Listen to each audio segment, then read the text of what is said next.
একটা গরম পাতিলের মধ্যে একটা ব্যাঙকে ছেড়ে দেওয়া হলো। তারপর সেখানে ইচ্ছা মতো জাল করা হচ্ছে। তো ব্যাঙটা কিন্তু ইচ্ছা করলে লাফ দিতে পারত, কিন্তু সে ভাবলো যে পাত্রটা আর একটু গরম হোক।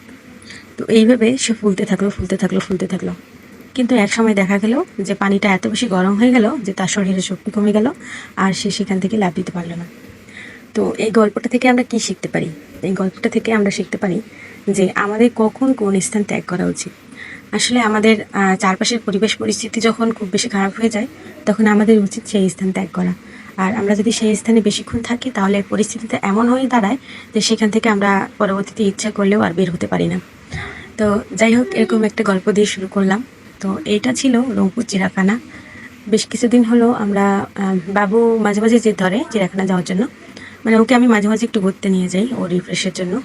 আর বাসায় যেহেতু সারাদিন একা একা থাকে, একটু ঘুরলে ওর মনটা ভালো হয়। তো রংপুর চিড়িয়াখানায় এখন অনেক কিছু যোগ করছে। এই যে ভিতরে এটা হচ্ছে একটা পার্কের মতো করছে। এটা আগে থেকেই ছিল শিশু পার্ক, কিন্তু এই ভিতরের দিকে এই বিভিন্ন ভাস্কর্যগুলো, তারপর আরও অনেক কয়েকটা রাইড সংযোজন করছে, ভূতের বাড়ি, অনেক কিছুই করছে ভিতরে। তো এখন খুব ভালো লাগে দেখতে। আর এই জিনিসগুলো করাতে বাচ্চারা অনেক মজা পায়, এবং দেখি যে বড়রাও ঘুরতে আসে। আর সবগুলো রাইডেরই একটু টিকিটটা বাড়িয়েছে, টিকিটের দামটা। আর ঢোকার টিকিট আগে ছিল 10 টাকা, কিন্তু এখন করছে 25 টাকা।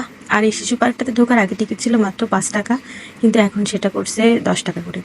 তো যাই হোক, এটা খুব বেশি, এবং প্রত্যেকটা রাইডের ভাড়া আগে যেখানে 20 টাকা করে ছিল, সবগুলোতে এখন 30 টাকা করে করছে।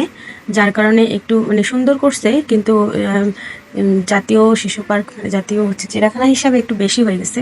তো এখানে পানিগুলো অনেক নোংরা হয়ে গেছে। বাবু বলতেছে যে পানিগুলো ক্লিন করতে হবে, মা পানিগুলো ক্লিন করতে হবে, আমি এখানে ক্লিন করে দিব, বৃষ্টির দিন এজন্য এই অবস্থা। আর এটা ছিল জলহস্তির এখানে প্রচুর গন্ধ। তো জলহস্তির এখানে যাওয়াই যায় না আসলে।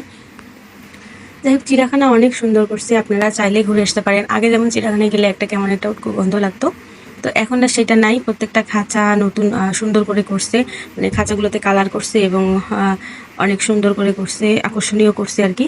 অনেক পশু পাখি যোগ করছে যেগুলো আগে ছিল না। আর অনেক পশু পাখি বাড়িয়েছে, যেমন এতগুলো গাধা, এতগুলো ঘোড়া ছিল না।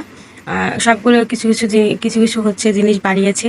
আর বাঘ যেটা ছিল সেটা হচ্ছে আগের বাঘ দুটো আমি শুনছিলাম যে মারা গেছিলো, এই জন্য আবার হচ্ছে নতুন করে বাঘ নিয়ে এসছে। আর সব থেকে ভালো লাগছে সেটা হচ্ছে বাঘের খাঁচাটা অনেক বেশি এক্সটেনশন করছে, এবং উপরে হচ্ছে খোলামেলা, আর বাঘটা ঘুমাচ্ছিল।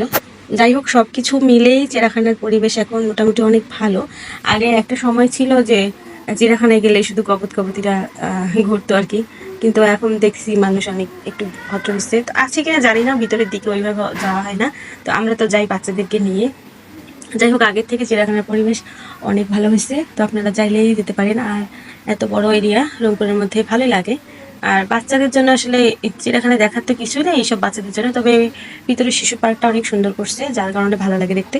আপনারা চাইলেই ঘুরে আসতে পারেন। আর আমার ভিডিওটা যদি ভালো লাগে অবশ্যই লাইক কমেন্ট করবেন। ভালো থাকবেন সবাই। আসসালামু আলাইকুম, আল্লাহ হাফিজ সবাই।